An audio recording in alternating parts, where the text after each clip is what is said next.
much whatever we want to do, and we'll do it in conjunction with the United Nations, you know.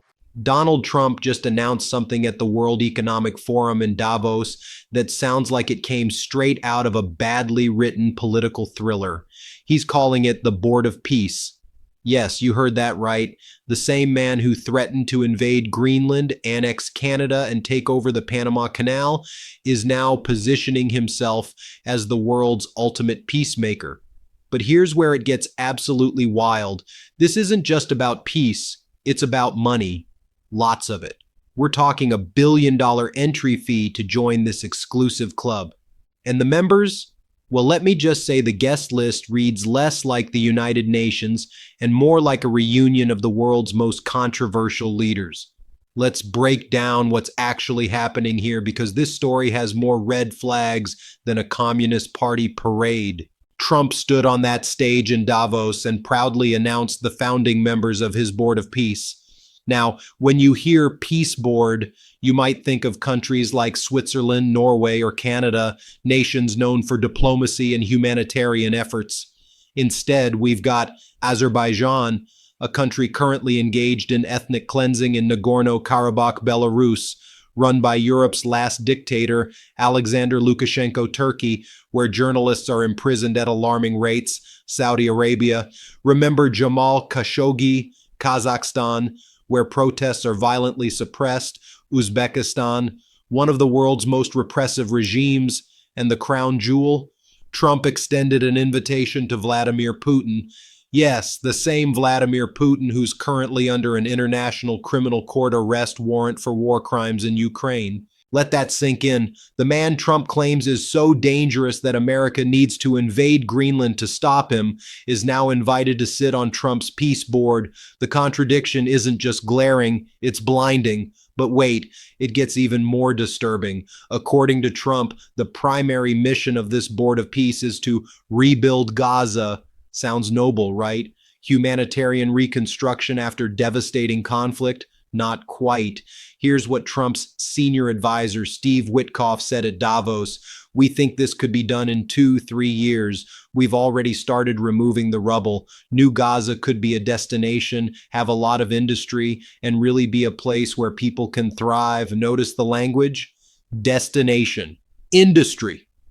This isn't reconstruction talk, it's developer speak. And Trump made it crystal clear. I'm a real estate person at heart. It's all about location. Look at this location on the sea, what it could be for so many people. People living so poorly are going to be living so well. Translation, Trump sees Gaza's Mediterranean coastline and sees dollar signs. He's not thinking about displaced families or humanitarian aid. He's thinking luxury hotels and beachfront condos. The people of Gaza aren't even done burying their dead, and Trump's already planning the grand opening of New Gaza Resort and Casino. Now here's where the peace mask completely falls off. Trump's administration announced that any country wanting a permanent seat on this Board of Peace needs to contribute, wait for it, $1 billion. $1 billion. This isn't a peace initiative. It's a pay-to-play scheme dressed up in diplomatic clothing. It's the political equivalent of a timeshare presentation, except instead of a free weekend in Orlando, you get to sit next to Vladimir Putin while he explains his definition of peaceful territorial acquisition. For context, $1 billion is more than the entire annual budget of several UN peacekeeping missions, enough to feed millions of displaced people for years, the cost of actual peace initiatives that don't require membership fees. But Trump claimed that's a lot of money, but it's nothing compared to the value of peace. Interesting perspective from a man who literally sold steaks, vodka, and a fake university with his name on them. Here's what should really concern everyone. America's closest allies are refusing to join. The United Kingdom, not interested. France, hard pass. Germany, silence speaks volumes. These are countries that have stood with America through world wars, the Cold War, and every major international crisis for over a century. They're not sitting this out because of scheduling conflicts. They're distancing themselves because they recognize this for what it is, a vanity project that undermines actual international institutions. The European Union, NATO allies, and established democracies worldwide are watching Trump build a coalition of autocrats and wondering what happened to America. If this all sounds familiar, that's because it is. Trump's entire career has been about slapping gold letters on mediocre products and selling them at premium prices. Remember Trump steaks, the world's greatest steaks? Sold at sharper image, failed within months. Trump University settled fraud lawsuit for $25 million Trump vodka. Success distilled, discontinued after poor sales. Trump, the game, board game that couldn't compete with monopoly Trump Airlines, bankrupt. Trump casinos, multiple bankruptcies. And just recently, the Trump Victory Tourbillon, a $100,000 watch that experts say is worth maybe $5,000. Trump claimed, "This isn't just any watch, it's one of the best watches made." Spoiler alert, it's not. The Board of Peace follows the exact same playbook: create something mediocre or questionable, give it a grandiose name, claim it's the best ever created, charge an outrageous price profit while the reputation collapses. Let's decode some of Trump's Davos statements. Trump said, "This board has the chance to be one of the most consequential bodies ever created." What he meant, this could make me look important and make a lot of money. Trump said, "I was very honored when they asked me to do it. We had an idea, and then they came and said, 'Will you be the chairman?' What he meant, I created this, appointed myself, and I'm pretending others asked me to lead it because that sounds better." This is a 79-year-old man pretending to be surprised by his own announcements. He had no idea he'd be chairman of the board he created. It's like throwing yourself a surprise birthday party and acting shocked when you walk in. Let's zoom out and look at what this actually means for global politics. For 79 years, the United Nations, despite its flaws, has been the primary forum for international cooperation. It's not perfect, but it includes 193 member states and operates on principles of international law. Trump's Board of Peace isn't reforming the UN or improving international diplomacy. It's creating a parallel power structure where membership is purchased, not earned. Autocrats have equal standing with democracies. There's no accountability or oversight. The chairman is accountable to no one. This isn't just bad policy. It's a fundamental threat to the post-World War II international order that has, despite everything, prevented another world war for 80 years. We need to talk about what's actually happening in Gaza right now because Trump's luxury resort plans are so disconnected from reality, it's almost surreal. Current situation in Gaza, over 25,000 dead, numbers vary by source, 70% plus of housing destroyed or damaged, 1.7 plus million people displaced, severe shortages of food, water, and medical supplies, healthcare system collapsed. And Trump's response to this humanitarian catastrophe? Look at this beautiful piece of property. The people of Gaza don't need condos, they need clean water, they don't need a destination resort, they need hospitals, they don't need real estate development, they need their homes rebuilt. But Trump is a developer, so every problem looks like a real estate opportunity. Here's the bigger picture that should alarm everyone, regardless of political affiliation. When the President of the United States builds coalitions with autocrats while alienating democratic allies, it sends a clear message about which system of government America now prefers. Countries on Trump's Board of Peace rank among the worst in press freedom, human rights, democratic institutions, rule of law, anti-corruption measures.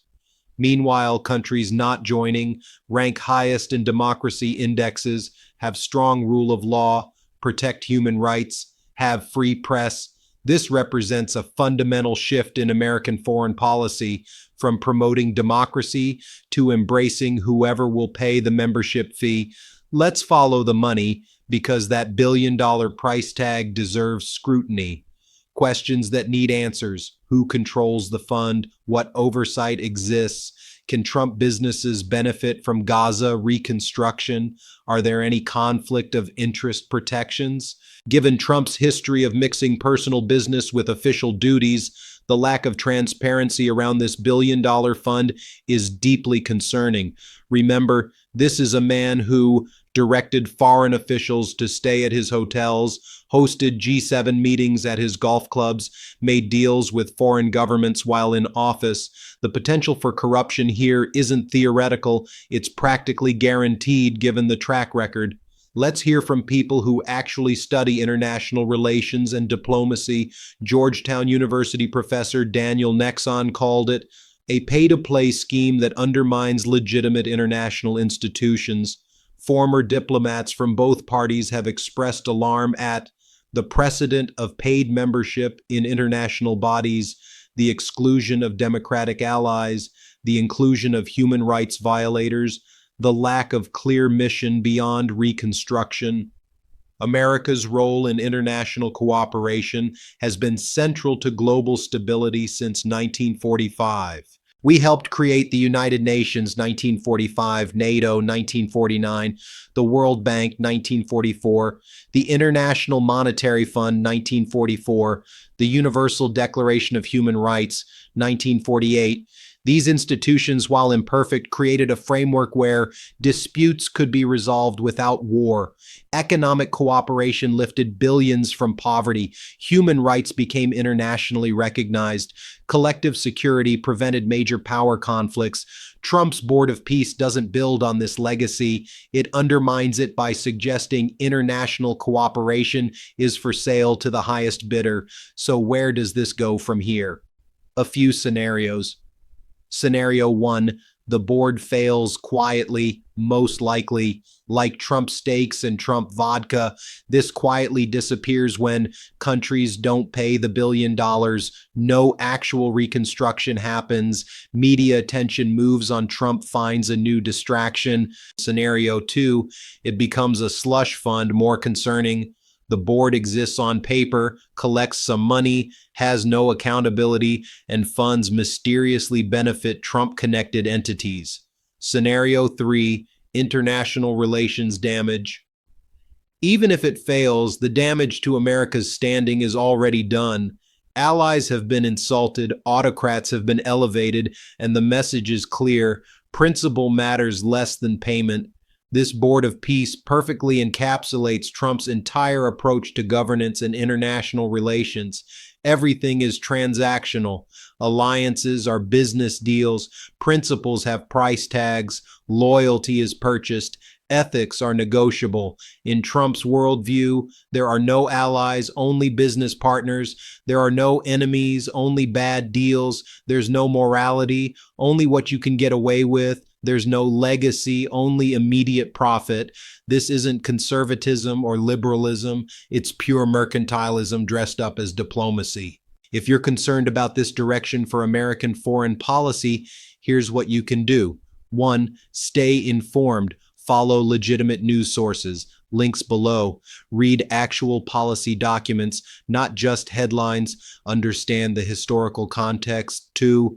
Contact your representative source.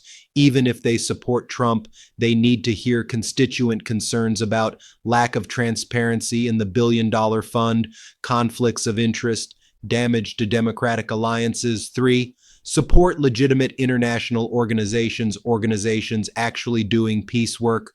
4. Engage in constructive dialogue. Share this information, but use facts, not insults. Cite sources, all provided here. Focus on policy, not personality. Find common ground where possible. Donald Trump stood before world leaders and announced a Board of Peace that excludes democratic allies, includes authoritarian regimes, charges $1 billion entry fee, plans to turn Gaza into a luxury resort, operates with zero transparency, serves primarily to boost Trump's image. This isn't peace, it's branding. This isn't diplomacy, it's a business deal. This isn't leadership, it's a scam.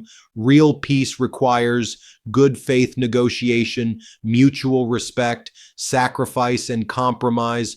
long-term commitment, moral authority. Trump's Board of Peace requires $1 billion willingness to overlook human rights, tolerance for corruption, blind loyalty. So yes, Trump has created his Board of Peace, and just like his steaks, his vodka, his university, and his casinos, it's an expensive product with a flashy name that won't deliver what it promises.